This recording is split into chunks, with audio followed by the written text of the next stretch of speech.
Buffalo Bills Combine coverage is presented by Napa Auto Parts. Visit your local Napa Auto Parts store for Napa know-how and all your car care needs. Chris Brown here on BuffaloBills.com at the NFL Combine in Indianapolis. Joining us here on the program is Bills GM Doug Whaley. And Doug, you know, free agency is coming up very fast. I know you already had a free agent in for a visit in Josh McCown. Where do things kind of sit? Obviously, he's still looking at other teams that might be interested. You guys had him in for a visit, had a chance to sit down and meet with him.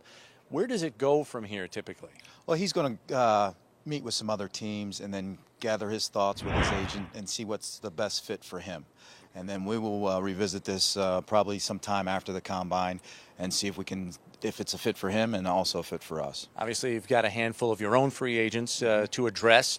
You know, I know you've talked about Jerry Hughes and C.J. Spiller in the past and wanting them to bring them back into the fold. Is this kind of where the rubber meets the road, though, here in Indianapolis with their respective representatives? Absolutely. Jim Overdorf and Russ Brandon and Kevin Meegank will be hard at work meeting with those guys throughout the Combine, and hopefully we can come to a resolution on all those matters sooner than later. With respect to Jerry, particularly, your team is heavily invested in 3 defensive linemen already with Marcel and Kyle and Mario.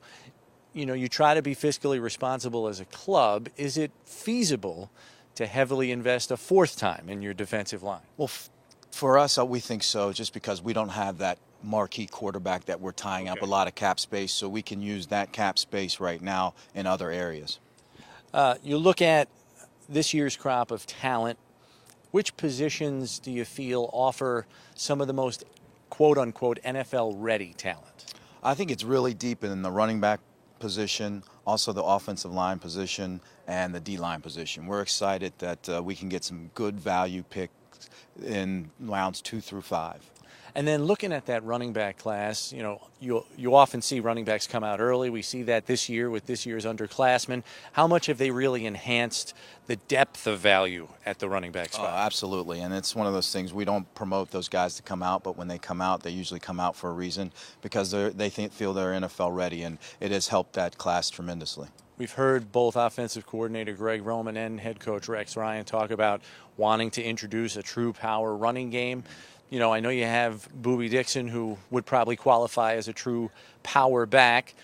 You might want to add one, though, and maybe add some youth to the roster at some point. How do you look at maybe some of what there is to offer in this year's class? Well, we're going to study every position top to bottom no matter what, and we're going to set up the roster through free agency where we can go best position available and best player available. So we're not going to try to focus just on one area or one position, but we're going to do our due diligence for every draft-rated guy and set our board up where we just go and pick the best player that's available to us at that time. Maybe a more general question with regard to power backs. Not to say that they ever went out of style in this league, but it just seems with some of the teams that have advanced pretty far in the playoffs the last couple of years, a lot of them do have a do-everything power back. Is it hard to find the guy that is a pile pusher who also has great feet and maybe can get to that second level, make a person or two miss, and oh, by the way, catch the ball out of the backfield? Absolutely, and those guys go pretty high, and they're not available too often.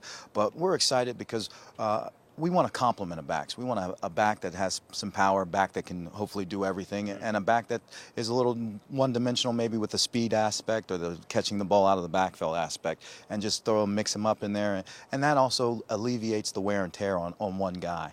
And then I know that, you know, this is a different animal for you with your first pick coming at 50th overall.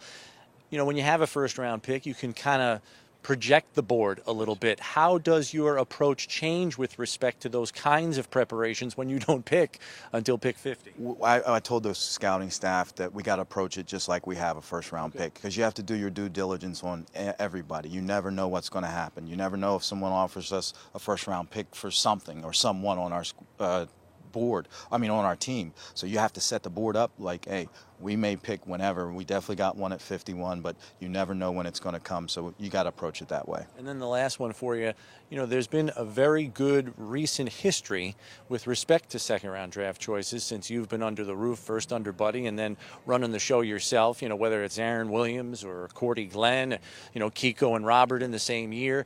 Can you just maybe speak to maybe the commonly held perception that you're behind the 8 ball if you don't have a first-round pick. I think some of your second-round success speaks to the fact that you can do pretty darn well even if you don't have one. Well, I look at it this way. There's more than one way to acquire players, and we could get, through free agency, a first-round pick.